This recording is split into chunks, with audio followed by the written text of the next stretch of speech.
Welcome everybody, and today we're taking a look at the latest Eureka release, and it is part of the Eureka Classics line, and it's a two-film set, and it is Beasts Unleashed. So this has two 1950s sci-fi monster films in this release, and the first of which is from 1955, and is The Beast with a Million Eyes. So this is directed by David Kramarski, who I've not seen anything else from before as a director, but as a producer, he did do the 1954 film The Fast and the Furious. And yeah, this is a science fiction film, clocks it in at 78 minutes long. And the only actor I've seen anything in significantly before would be Paul Birch, who I've seen in 10 other films. Granted, he is the lead in this, and he was also in the lead in the likes of Not of This Earth, Queen of Outer Space, and Day the World Ended, and he had a supporting role in the 27th Day as well. So at a decrepit farm outside a remote American desert community, something takes over the minds of some of the local humans and animals, and is able to see through their eyes and control their actions. So that's where the title comes from, The Beast with a Million Eyes, because it is basically looking through a million different eyes. But don't expect this monster to pop up, quite frankly. So yeah, although this science fiction effort definitely has a solid premise and more thematic weight than one would expect from a low budget film of this type, as it only cost around $29,000, it is ultimately undone by that tiny budget, which really restricts its premise while the poster is a clear lie. That said, I wasn't bored by it despite little actually taking place, and the whole animals attack aspect does offer up some tension, and obviously it does predate the likes of the birds, and there are some scenes in this where birds do attack humans. I also like the setting. The use of public domain records provides a solid score. The cast is decent and the finale is enjoyable. That said, I wouldn't recommend this for most people, but if you are open-minded enough for a low-budget sci-fi from this period, then you might get something out of it. But you have to really be within that kind of mindset of these kind of low-budget films. If you've never watched a film that's cost as little as this, that is more than 70 years old, then it's really not going to be up your street. You'll probably find it quite boring and quite laborious. So yeah, only really for the people that are properly into these films I would recommend that for, and it gets a 2.5 out of 5. So by no means my favourite 1950s sci-fi film, but you can do a lot worse. And then from 1956 we have The Beast of Hollow Mountain.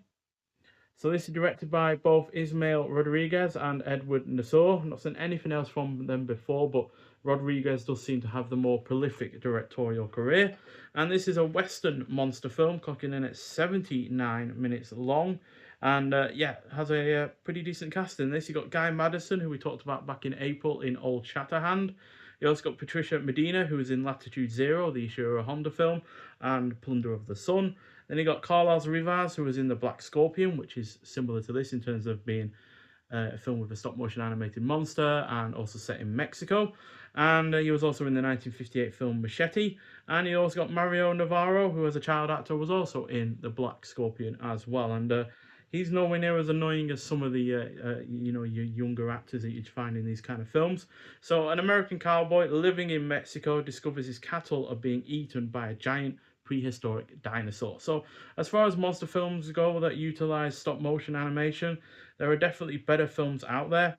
And even if you narrow down the kind of films that this is like to mixing up the western and the monster genre film genres, you can also do much better with The Valley of Gwangi, which was had stop motion animation by Ray Harryhausen.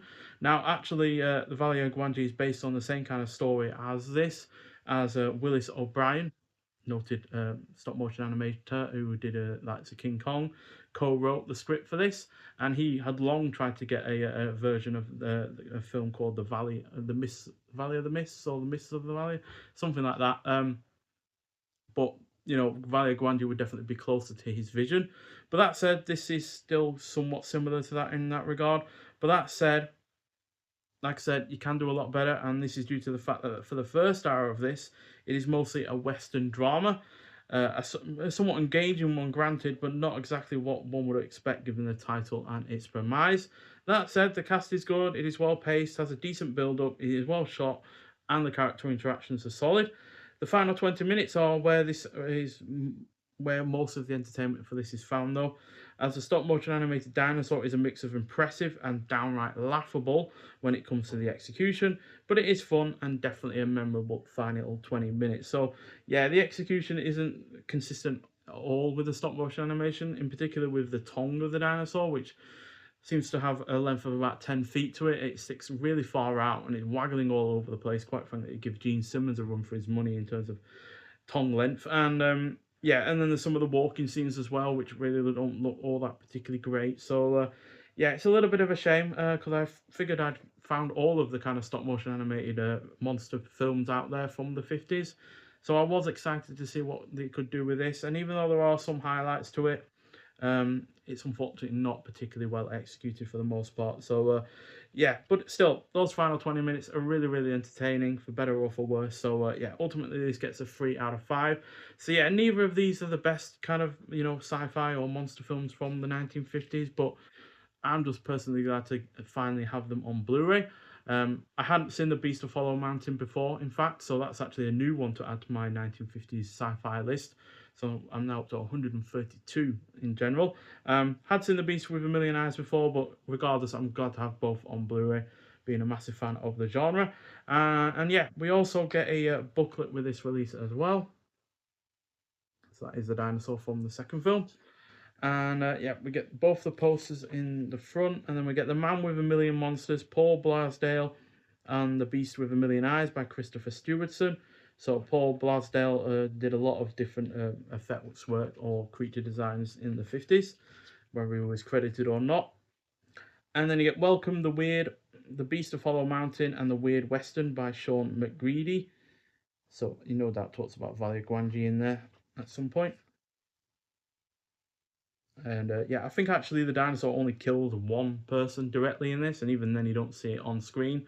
Two others do get indirectly killed during a stampede of a bunch of cows, but yeah, so yeah, there is the dinosaur eating one of those cows, and there he is in a better shot. So yeah, wish I could show you the tongue action on him, but it's not particularly great, unfortunately. So, yeah, The Beast with a Million Eyes is presented in the 166 to 1 aspect ratio, and The Beast of Hollow Mountain is presented in the 235 to 1 aspect ratio. I can also give Beast of Hollow Mountain some extra credit because it is also in colour. And, you know, doing stop motion animation in colour, especially in the 50s, wasn't exactly the easiest of things. Even Ray Harryhausen didn't do much of his films in colour in the 50s. So, yeah, I can at least give it credit for trying to do that. And then in terms of on the discs themselves, on the disc itself, which both films share the same disc, by the way, we have new artwork by Mute, which I really, really do like. I love that as a poster, quite frankly.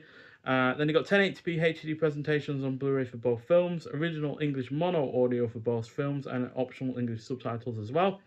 There's also a trailer for each of the films, as well as Terror from Beyond the Stars, new interview with science fiction expert Mark Bold on The Beast with a Million Eyes, and Alien Invasion Cinema in the 1950s.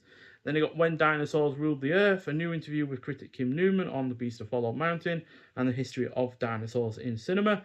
Then you got the original artwork for both films and that limited edition booklet as well, as I have talked about already. So yeah, overall a decent pair of films in this collection, but not the best films of their respective genres from the 50s. Not even the best kind of general kind of sci-fi films from the 50s either.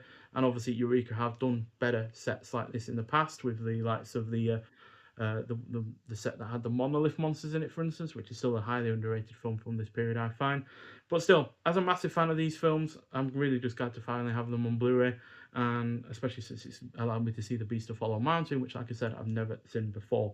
In fact, I don't think I had even heard of it before this release was announced. So yeah, that's only a good thing. Obviously, this also goes alongside other 1950s sci-fi films we've had this year, with the likes of the Invaders from Mars 4K release from BFI.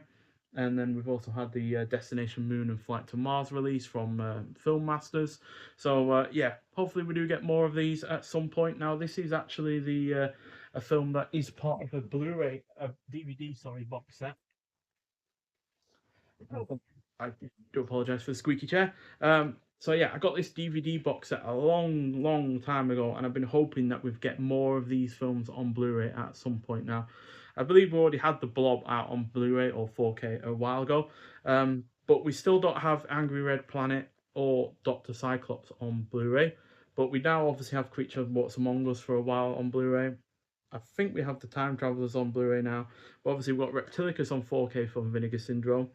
We now have the Beast from Million Eyes from Eureka, and the Deadly Mantis is part of that Universal Horror Monsters and Curiosities box set I've been going through as well. So yeah, we're slowly whittling down this Killer Bee movie collection, and yeah, hopefully we do also get The Man from Planet X, which is also a fairly solid film. So yeah, but this is a really overall good box set, this one. So yeah, do highly recommend getting this if you're not bothered about what the quality of the films are, DVD, Blu-ray, or whatever else, because it is a good box set overall. But I am ultimately still glad to have as many of the films in that box set on Blu-ray or 4K or otherwise. So yeah, but nonetheless, thank you for watching. If you have seen The Beast with a Million Eyes or The Beast of Hollow Mountain before, I'd like to hear your thoughts on it, and I'll see you in the next one.